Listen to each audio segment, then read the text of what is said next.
While recently looking at what games both of us enjoyed, it was interesting to see that neither of us would actually put any sports games anywhere in our list, or even would consider any sports games for our list or best experiences.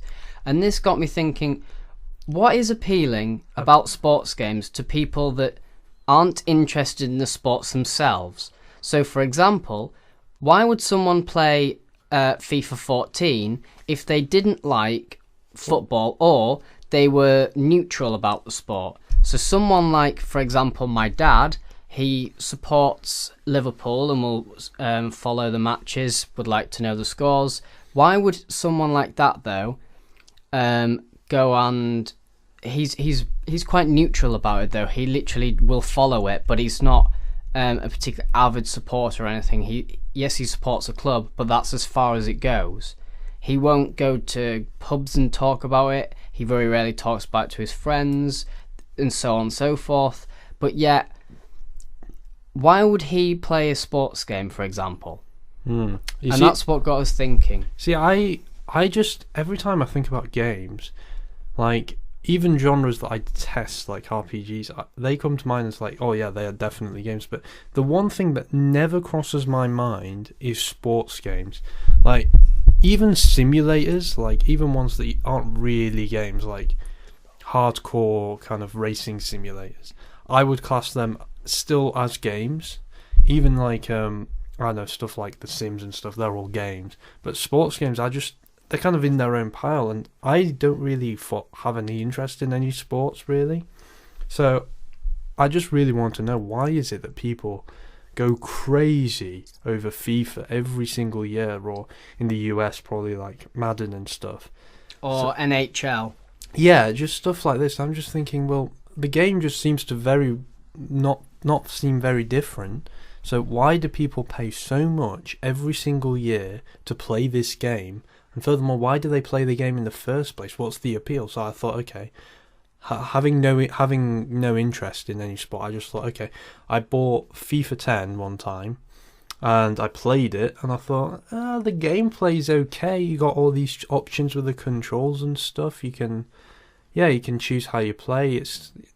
You're in control of the players. You're not. Yeah, it's okay. I can kind of see the appeal in that sense, but I played a bit of the manager mode, and I know the manager mode in FIFA 10 is particularly glitchy, but I just tried a few different things here and there, and it just did not appeal to me whatsoever. I just could not see how people could play that all the time. I didn't have any interest in the sport, the players, the teams. It did not further increase my interest in the sport.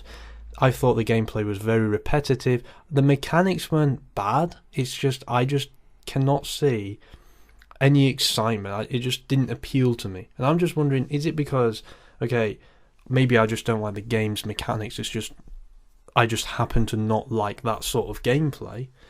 Or is it because I don't see the appeal because I don't like the sport? And I thought, I used to play FIFA, going back to maybe 2004 to 2008. I bought every single version of the game. But I haven't bought a FIFA game actually on the year of release since 2010. I've always been 1 or 2 years behind, just simply because I thought, oh, okay, I'll buy one and just see if the mechanics have changed, or see if it's more fun to play, or have they improved the defense, because that's been one thing that I've always found hasn't been that great. However, it got me thinking, why have I not bought one recently? And I used to play versus matches against friends down the street. But as we've all grown up and we've moved on to our own social groups, some of us have gone to gaming, some of us have been very sports driven, some of us have gone into music, and some of us have done nothing whatsoever.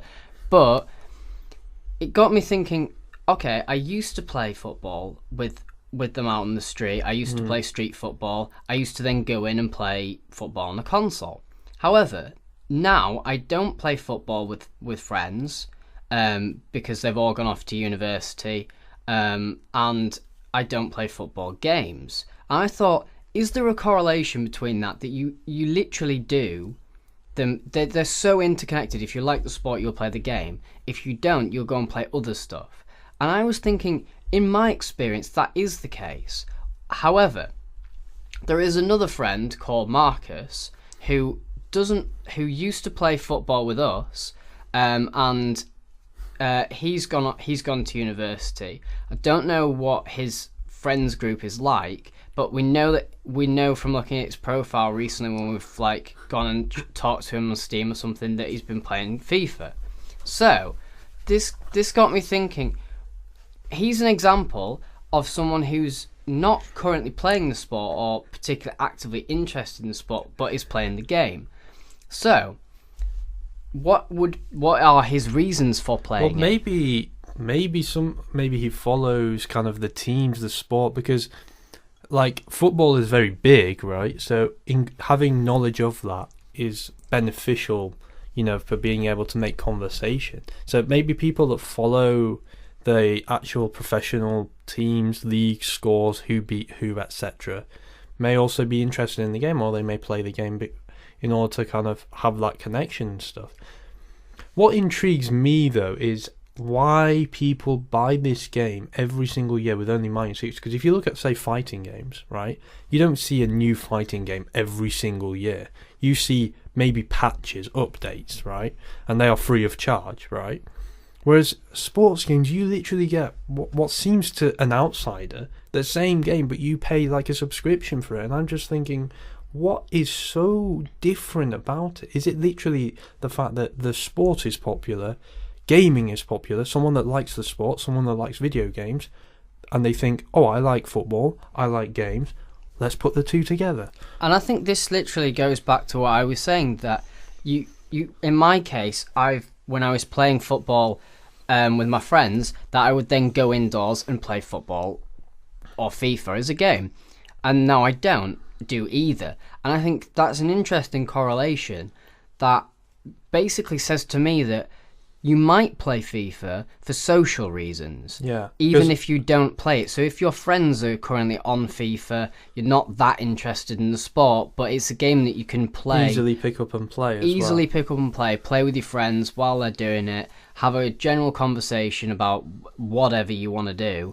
It's one of those games that you can do that on. It's just a social game, and you just sit down and play it with friends who are also interested in football and stuff, just casually talking. It's not something that you'd sit down and have like a hardcore gaming experience, or be super competitive on, or just like have the most amazing story or the best gameplay. You're not going to expect kind of innovation in a sports game. You play it for more social reasons. You play it with other people.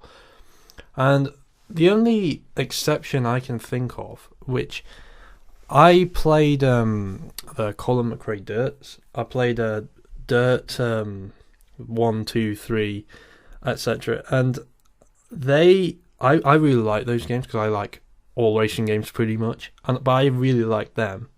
And it increased my interest in rallying, actually, which is what they're based on.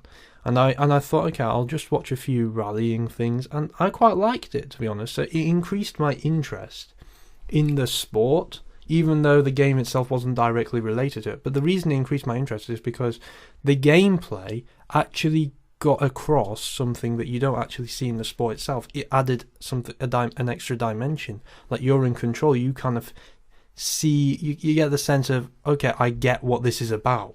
Whereas with, like, I played FIFA and I was like, I still don't get what's so exciting about it, despite playing it, despite being in control of the player. But what Scene has just proved is the fact that there is this almost exact correlation that he played the game and then he liked the sport.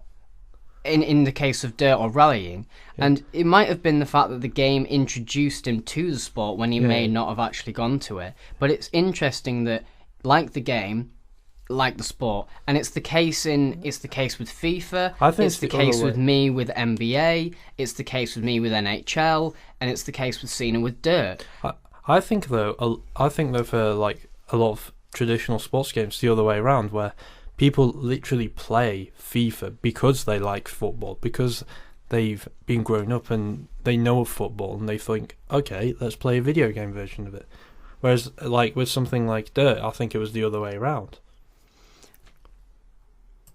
So overall, it seems like there's a direct correlation between liking the sport and liking the game, or in Scene's case, liking the game and then liking the sport. See seeing when you have a look at your games choice, why you actually like the games that you like, especially in the case of sports, and look and see, is it because I like the sport? Is it because I like the game? Or what reasons am I actually playing them for? On the contrary, I thought I'd be interested in F1 because I'm very much into cars and like precision racing and stuff. I'm a huge fan of racing games, so I thought, okay, F1 is kind of this very technical sport and there's a lot that goes into it. So I thought, well, I don't really have much of an interest and it's quite big, so I'll try the game, right? So I tried the game and it's by Codemasters, who do very good racing games. And I picked it up and I thought, yeah, these driving mechanics are good. They're very, very simulation-y and stuff.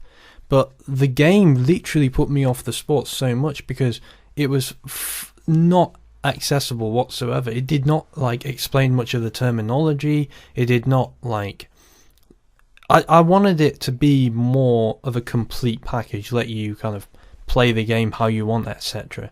But it was far too much about the rules and regulations of F1 and this and car setup, this and that, and I was just like, well, this doesn't really capture the excitement for it. This kind of puts me off. I know that may just be, okay, this is what the sport's about, this is an accurate representation, but you can make, for example, you could have made a rally game really, really nerdy. You could have made it far less exciting and more boring, bogging the player down with the details.